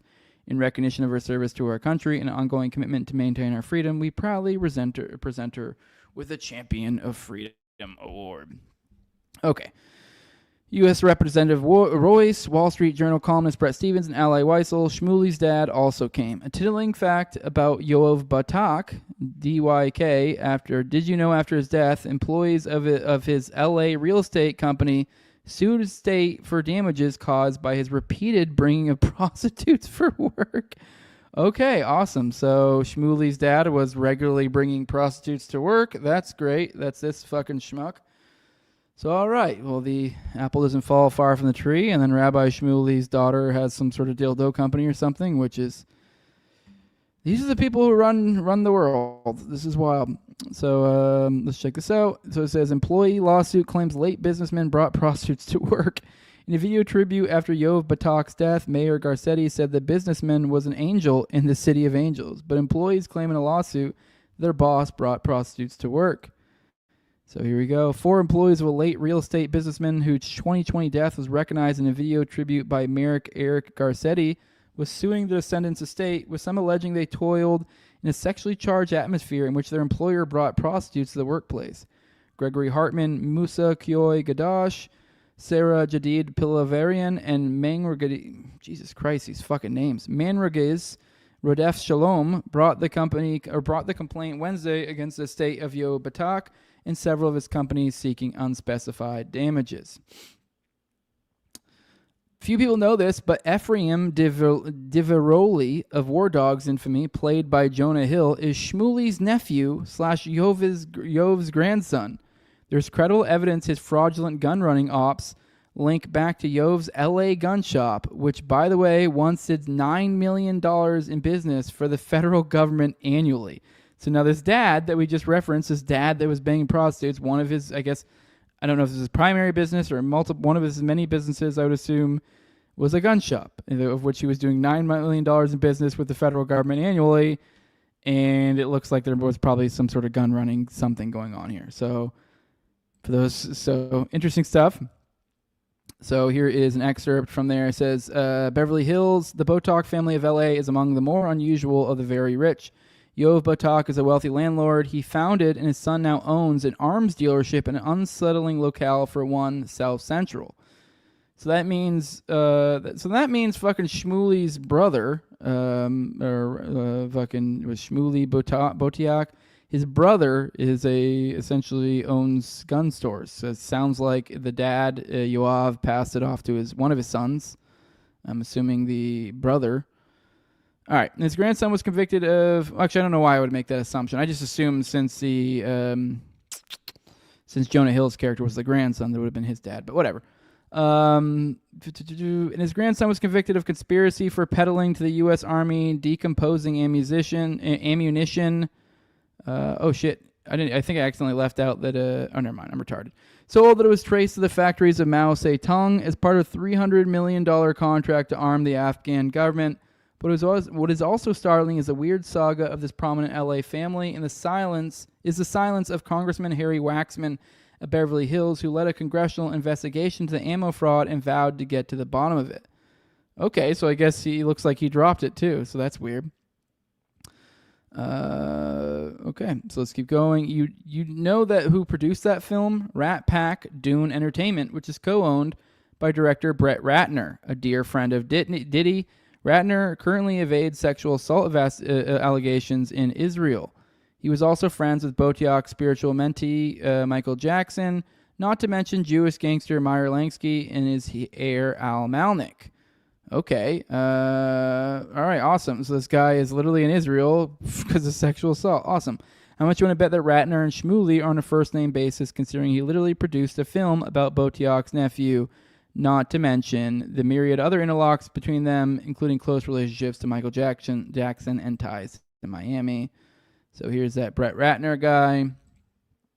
Here's an excerpt. Another group of this exclusive club, the Mega Group, was director Steven Spielberg, a protege of Lew Wasserman and Sidney Sheinberg. Spielberg would later play an unusual role in king-making the future film career of director Brett Ratner, an associate of Russell Simmons, Andre Harrell, and Sean Combs, who boasts of his childhood ties to Meyer Lansky and to the alleged heir to Lansky's criminal enterprises, Al Malnick. Ratner's significance is a focus of a later section of this piece. Beginning in 2017, Russell Simmons was hit with a slew of rape and sexual harassment lawsuits and accusations. One of Simmons' earliest accusers, model Carrie Clausen-Kaligi, alleged that Simmons raped her in full view of the director Brett Ratner in 1991. Before the 2017 allegations, police had previously probed Simmons and Ratner for claims of jointly engaging in sexual battery back in 2001.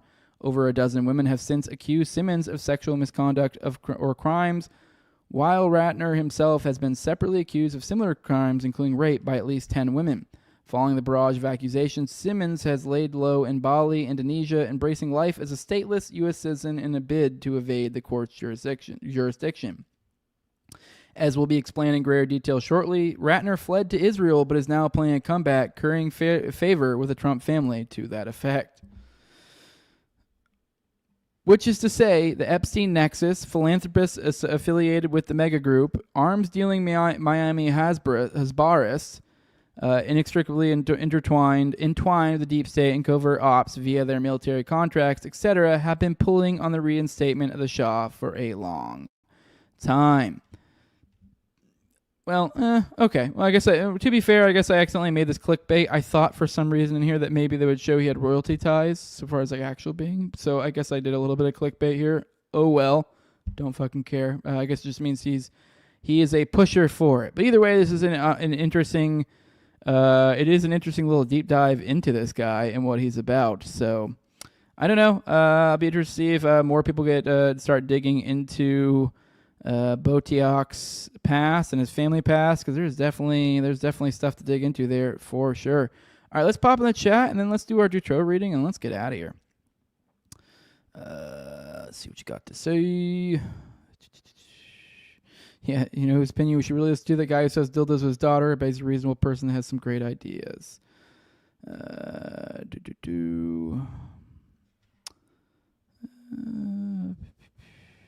What's up, John Black? What it do? What's up, Biblical Anarchy? I see you up in here. Long time since smelled this stream. Yeah, brother. Noticing people fleeing to Israel when they do pedo shit is anti-Semitic. Source, I'm Jewish and made it up. That's every accusation is anti-Semitic, I think. I think so. All right, guys. We're getting into the Dutroux reading. This will be a multi-piece thing. Will be over multiple episodes. So here we go. This is from IRC_NIC, which is also his @ on Twitter, or you can also just look up IRC_NIC and without the underscore. You believe it'll show up either way. But he also has a Substack, and that's what we're getting into today. We covered a while back when he wrote the first part of this, Dutroux, the Missing Pieces, Part 1. Now we're in Dutroux, the Missing Pieces, Part 2. And so we will kind of piecemeal this through. Obviously, you guys can just get right to it and just go ahead and go to his Substack, and you don't have to wait piece by piece and read it on your own. And you can subscribe and go learn some more stuff about Dutroux. But today, we're going to go through it, and this will be, I don't know, the next 4 to 8 fucking episodes. We'll probably squeeze in the last 20 minutes or so, a little bit of a live reading, and we will dig into it together. So here we go. Dutroux, the Missing Pieces, God, my tongue. The Missing Pieces, Part 2. After starting with the missing children panic, my research into the missing pieces of the Dutroux case leads me to prostitution networks and their never-ending ramifications. Also, I do want to let you guys know, me and Austin, I think tomorrow, are doing Part 2 of our Dutroux series. So kind of good timing that this dropped. And this is 1975 to 1997. I'm assuming that means this is the period of time he is planning on covering. Down the rabbit hole. In the first part of the Missing Pieces, I talked about how I wanted to look into the unknown areas surrounding the Dutroux affair, the shadows. The first entry in this series sets the tone of what we're going to be dealing with. If you haven't read it yet, you can check it out here. So you can go check it out on your own there. You can follow that link. Also, I did cover on the show. I don't remember what episodes, but it'd be a lot easier for you to go back and read. So let's go ahead and get into it. This time we're going to take a look at a story told to us by a retired Belgian gendarme, Marc Toussaint. We'll go back from the dirty 80s in Brussels in the wake of the Brabant killers and the Heimers gang attacks to the ex-witnesses investigation in the late 90s. Not everything will be covered in this part. Part 3 will finish the story. If you're wondering why we'll cover such a wide variety of cases all at once, it's because they will assemble, forming an intricate web of people and networks showcasing how child trafficking and prostitution operated together, culminating in the shadows of the Dutroux Nihul affair. That's why it's such a special story and one that stayed unknown in the English language for a lack of translation. After reading this, the revelation that Dutroux might have just been a cog in a larger machine should come to you as no surprise. Part of why I think the timing's even better with the Dutroux stuff is with all the crazy stuff going on in the world and people wondering like, oh my God, look at Trump's base. Look how opposed they are to all this. Look at what's going on. Why is this happening? Why would he behave in this way? This makes no sense. He claimed to do this, that. Well, things like the Dutroux affair provide some pretty plausible answers for such questions that many will have when they find themselves just wondering the why, that hidden why when you get into the world of politics of, well, why would they do that? Why would they do that? Every now and then there's these things you go, This is just ridiculous. Why? What we're staring into right now is the why. Marc Toussaint worked as a gendarme in Uccle, a municipality of Brussels, Belgium's capital. During his career, he was at one point part of the Belgian royal escort, the horse escort for the Belgian royal family. Toussaint wrote a book with the help of Xavier Rousset, a Belgian journalist, called Tous manipulés avant, pendant, après l'affaire Dutroux, where we all manipulated before, during, after the Dutroux affair in English. It is a great read and a great source for the Dutroux case, and I will be quoting it extensively in this piece. It's the entire base for this story. If the source isn't mentioned or there isn't any footnote leading to a specific set of pages, it comes from that book. Toussaint's sources, if outside of his gendarme investigation, will be mentioned. Otherwise, assume everything comes from police reports filed and quoted by Marc Toussaint in his own book. Also, I mentioned the bit about him working for the Belgian royal family as a gendarme escort simply because Toussaint makes it known in his book that he doesn't believe the Belgian royal family could have been involved in the Belgian X-Files, where ex-witnesses mention one member, former Prince and King Albert II. It's his personal opinion, and I disagree, but it doesn't diminish the quality of his work. Toussaint has his own opinion about the ex-witnesses as well. We'll get to talk about it in part 3. And here's some photos. Here's the book, Marc Toussaint. So we'll see how Marc Toussaint's investigation into Institut Bizarre, a front for a prostitution network, led him to work clandestinely for the Neufchâteau investigation cell of the Dutroux affair. After the White March of October 20th, 1996, Toussaint got involved in the White Committees, a series of local initiates set up as mostly politically neutral and anti-corruption movements, a continuation of the White March. The goal was to deeply change Belgian society after the Dutroux affair and the numerous missing children cases. They were short-lived because of the infighting and the lack of concrete goals or politics, as well as casual citizens leaving after a while with only a few die-hards remaining. Not to mention these were independent organizations, and so whoever formed it for their municipality would be in charge, and anyone could set up their chapter, with the parents of missing and dead children not being involved in any way with some of these groups. This also made it where it was easy to infiltrate any white committee and sow dissent, accusing people of being pedophiles without any proof or simply throwing an egocentric fit. All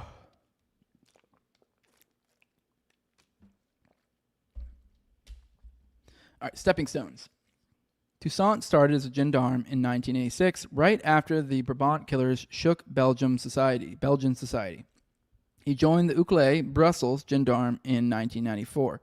His investigation into the world of prostitution networks starts in early 1995 with a man called Farid Rafi.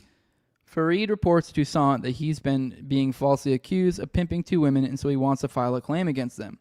One of them is named Bernadette Lepisse. Toussaint thinks this is a ruse to make legal advantage over the girls, or to take legal advantage over the girls, and it seems like his intuition is right.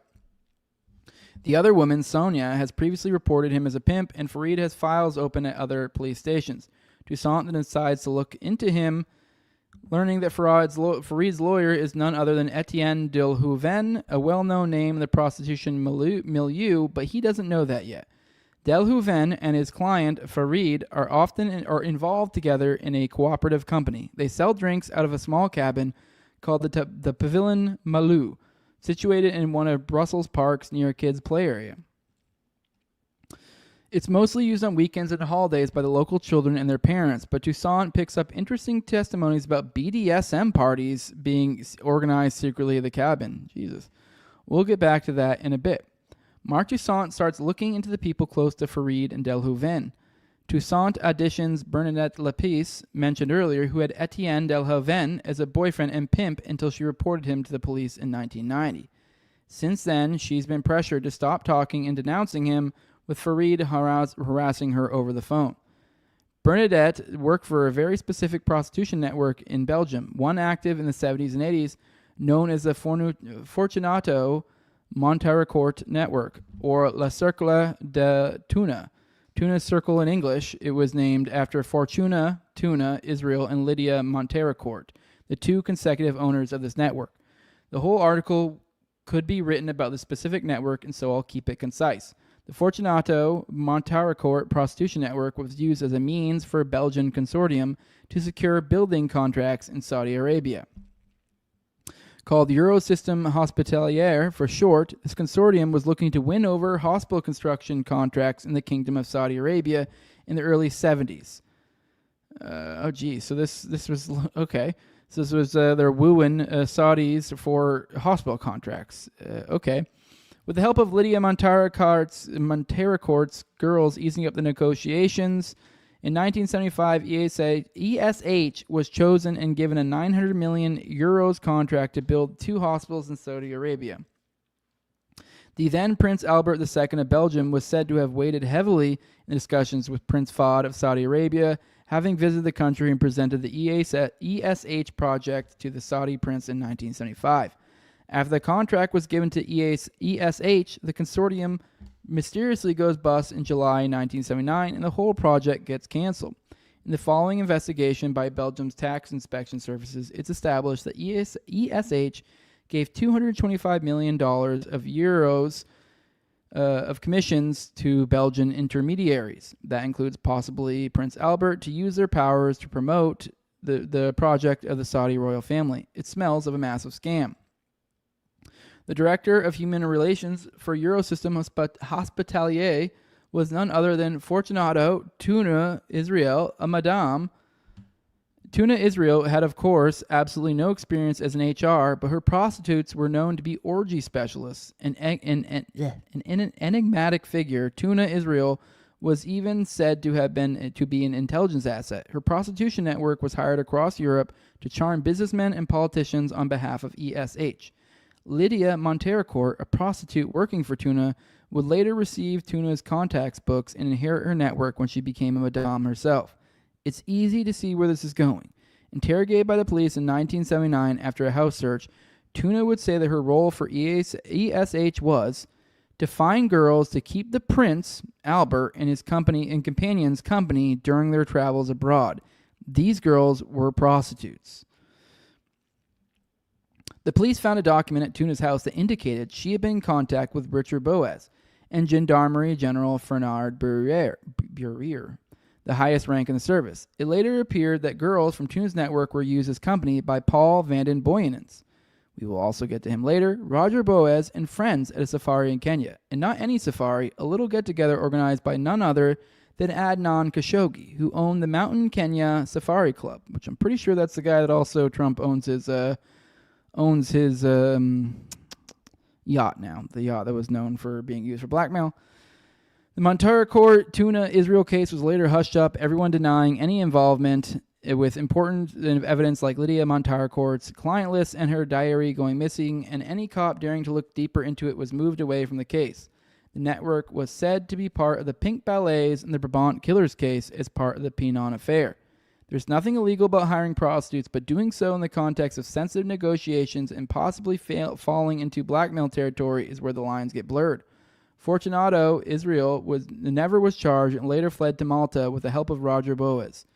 In 1990, a former prostitute of Tuna's circle, Maad Sar, would come forward and accuse politicians, magistrates, and policemen of participating in sex parties with girls from the network, including minors. But for now, let's get back to our case at hand. Tomorrow, we will start in on the tall blonde man. We're going to kind of leave it there for now. Let's roll through the chat, see what you guys say, and then we'll go on and get on out of here. See what you guys say. Drop a like and share, 100%. Please do.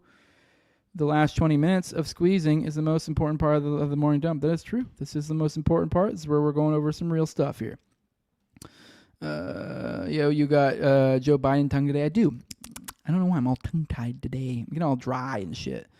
I'm late, but Brett Ratner is directing the Melania Trump. Oh my God, for real? Because the whole thing they said at the end there, he was literally angling with the Trump administration to get in. So there you go. Oh, now he's making a Melania Trump documentary. Are we gonna let Brett Ratner, a serial fucking rapist, back in the country because he did some video of Melania Trump? Looks like that, maybe. Awesome. Ooh, by the way, I think maybe Jacob might end up being my edit guy. So keep an eye out. Edit is almost done. So hell yeah. All right, guys, we're going to go ahead and get out of here. I will see you guys tomorrow. I think normal time? Maybe? I don't know. I'm confused. I forget. I think I have a bunch of cat deliveries in the next week. So I don't know. I might not be on time tomorrow. We'll see. But I think I'll get one in either way. So make sure you hit that bell. The normal time during these summer days, the summer hours of the morning dump is 11 a.m. Eastern. So that's the time to keep the most lookout for. But I think tomorrow might be a little bit weird. So make sure you hit that bell. That way you get that notification. But I do want to remind you guys that if you want to support the show, please leave a like, share, subscribe, comment, leave a 5-star review on iTunes or Spotify. What else? Follow me on Twitter @TowerGangJose. Probably need to change that at some point, or not. Maybe it's hold on to forever. I don't know. I need to commit to one direction or the other, at least in my mind. Maybe I'll just let laziness dictate that it's just I keep targeting Jose because who fucking cares? It rolls off the tongue. It's too easy. I like it. It's a good @ to throw out. Whatever. I don't know. We'll figure it out. We'll come back to that. But if you want to directly support the show with money, go to patreon.com/NoWayJose2020. The lowest level is $2. That gives you access to early episodes. I've been doing 1 to 2 of those a week these days, trying to keep about 2 or 4 episodes behind the paywall at any given time. So you're getting weeks of that paywall content.